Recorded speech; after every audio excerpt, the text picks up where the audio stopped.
as much as I love seeing you in the underworld movies, I love seeing you in stuff like this. Oh, thank you, me too. Where did Joanne come from for you?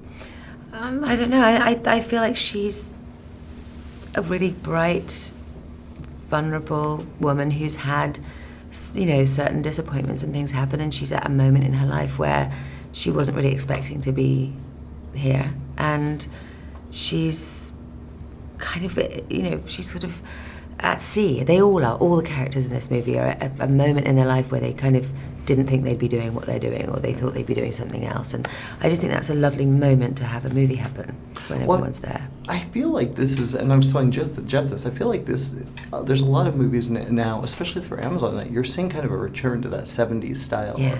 And I feel like this especially. Yeah, very much. The city, New York, everything, even the characters feel flawed. Yeah. They're not.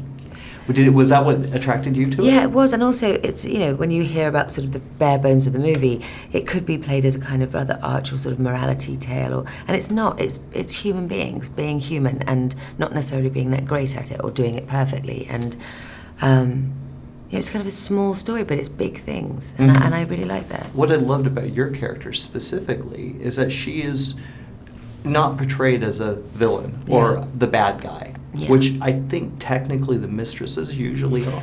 Yeah, and I think that was really important to me. And when I first got the script was so beautiful. She was a little bit more opaque, and I felt really strongly that, you know, here we are in 2016 at the time. I know people who've had an affair with a married man. I know people who have. They're not bad people. Mm-hmm. Do you know what I mean? I mean, we all know but at least 3 people who've done it, who are dear friends, who, you know, whatever. And I think it's very easy to kind of have a trope of some kind of sexually rapacious woman who's got no morals and is cynical, and she didn't feel like that, and that didn't fit in this movie at all. And so I was really, really interested in making that a human being who sort of ended up here and is torn herself. You know, we can be making some morally questionable choices and be aware that we are and be tortured over it. But I think that's an interesting story. I think that's a, you know, important human thing. I think that's absolutely. I've been thinking a lot about that because I think we as human beings make mistakes all the time. We do, and yet we have, especially nowadays, it feels like such a rush to kind of knee-jerk judge, and it's never like that. It's always much more messy than that. You know, like usually in any kind of argument or any relationship problem, it's never like there's a bad guy. It's always a bit grey, and that's what I like about this movie, is that it lives there in those things of going, these are good-hearted people. These are decent people who are trying, and yet dramatically shit things happen that, you know, you could go, oh, you're a terrible person, to Pierce, to me, to Callum's character, you know, all of us actually, but they're not. So I like that that's the sort of central conundrum really of the movie. How much of that is Mark? A lot of it is Mark. A lot of it is Alan. Alan wrote a really interesting script, he really did, but Mark is also the perfect person to do this movie. He's got this, you know, for a director, he's got such a kind of incredible vulnerability and lack of cynicism that he kind of creates this vibe on the set that everyone is in, and that's really unusual and really special and was perfect for this movie. New York has lost its soul. Oh, he's decided to hate where he's from. There's a John Varvatos where CBGB's used to be. It's true. New York's most vibrant neighborhood at the moment is Philadelphia. W.F. Jarrett just moved into 2B. Huh. Thomas Webb. Why so troubled, Thomas? I'm having a bad day. What's her name? Well, I'm crazy about you. I'm crazy about you, But don't say as friends. Why? Why is that so bad? What you need to do, just make her afraid of something more than being with you. Which is? Not being with you. How am I supposed to do that? Let life take over, find a window and pounce. What's my father doing here? Who's he with?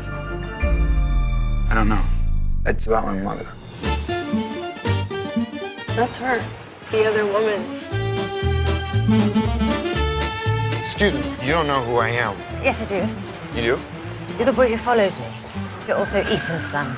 You think you're gonna steal him away from my mother? You can get any man you want in this city. Could I get you? What? She's not like anyone I've ever met. People do things all the time without realizing. Yeah, what am I doing? You're trying to make love to me. I'm trying to make love to you. were you? What kind of a question is that? She's a beautiful woman. She's sleeping with my father. You're being really obvious. You're an innocent, Thomas, and you've got no idea how the world works. I know some things. Like what?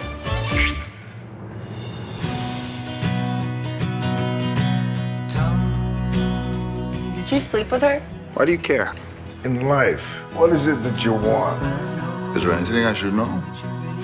Anything you want to tell me? You want something more here. Something more what? Provocative.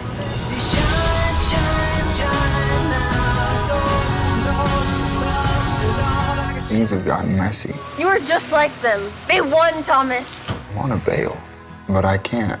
Well, then you know. The only way out is through. Life's random as it is deliberate. Funny as it is tragic. Yours is no exception. The only little boy